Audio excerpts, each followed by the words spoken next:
Several years ago, I was talking to a business contact who had a background with one of the big home improvement companies. And we were talking about a recent rental purchase I had and the amount of work that was going on there. And it was considerable, as is often the case. If you buy a place that's just turnkey, the purchase price is probably going to be so high, it's very difficult to rent that out profitably. On the other hand, if I buy a distressed property, much more affordable, there's work to do. And this fella asked me something as a joke, but it was a really good question that's worth discussing. He said, when you're doing all this repair work, do you lift with your legs or your checkbook? That's a great question. There's an awful lot you can do yourself when you're rehabbing a house. If you've got plenty of time and you are actually skilled at plumbing and electricity and carpentry and all the other things that come into play, yeah, that might actually be a good idea to do a lot of it yourself. Then again, if you have a full-time job elsewhere and you have a family that you have responsibilities for, and you're really not the best plumber, electrician, carpenter, maybe it's worth hiring people to do that and figuring that cost into your projections for what will it take to purchase this place, get it in shape, and then rent it. The problem for a landlord is I can't charge whatever I want. I have to charge and rent something that's fair in the market. Personally, I like to be at the market price or a little below. I don't want my tenants looking for another place to live the moment they move in. So I do have a certain amount of work that I'll do myself, pulling out all the nails from the walls and prepping that, spackling holes and things like that. No big deal. I can do that on a weekend day and get it out of the way, and it lowers my cost when I bring people in. But in this house, you saw a picture of the bathroom in a recent video. I'm replacing the vanities. I'm having the toilets reseated. I'm putting in new shelving and medicine cabinets. Most of that is work that I'm hiring out. Not because I can't do it myself, because I can, but because my time is better spent someplace else.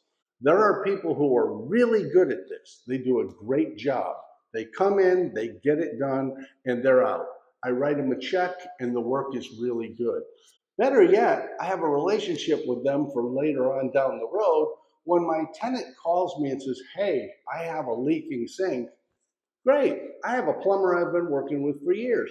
And I call them up, and I have a very different relationship with them than I might if I only called them once every 2 or 3 years for something at my home.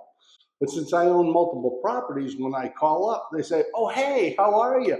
What can we do to make things better for you? And they generally show up that day or the next day because they know they're going to hear from me more and more. And they know I pay my bills on time. So hiring that work out or lifting with my checkbook actually makes a lot of sense. I don't have a whole lot of time tied up in something, and I can take that cost, which I write off as a business expense because it is, and I'm depreciating the property, and I'm collecting rent that hopefully provides a profit beyond the mortgage, the taxes, and the insurance. I can just make that all work out on paper, and I know I'm in pretty good shape. The other advantage of hiring a professional rather than trying to do everything yourself, they're pretty quick. They have the tools they need, they have the parts they need, they have the expertise they need. If they need something they don't have, they can just run down to the parts house, grab it, and come right back. The repair gets done that day, not over a period of days when I have free time. Having that expediency, getting work done now, is worth a premium. And I'm happy to pay a professional to come in and get the job done quickly. There are other things I might do myself. Painting, for instance. It doesn't take a lot of time. It doesn't take an enormous amount of skill, although you do need a drop cloth. Because if you spill paint on carpet or linoleum or tile floors, you're going to be unhappy. Look, the point is you can do this. I do this and I'm not a genius. Almost anyone can get involved in real estate if they plan for it, save up, make the investment, and manage it well. If you can do those things, you can be a real success. You can be a real success. So give it a try. Give it some thought. Plan it out and see if you can afford to get into real estate for long-term financial benefit for you and your family. And I'll see you back here next week with another installment of Better is Always Better, because that's just logical. See you next time.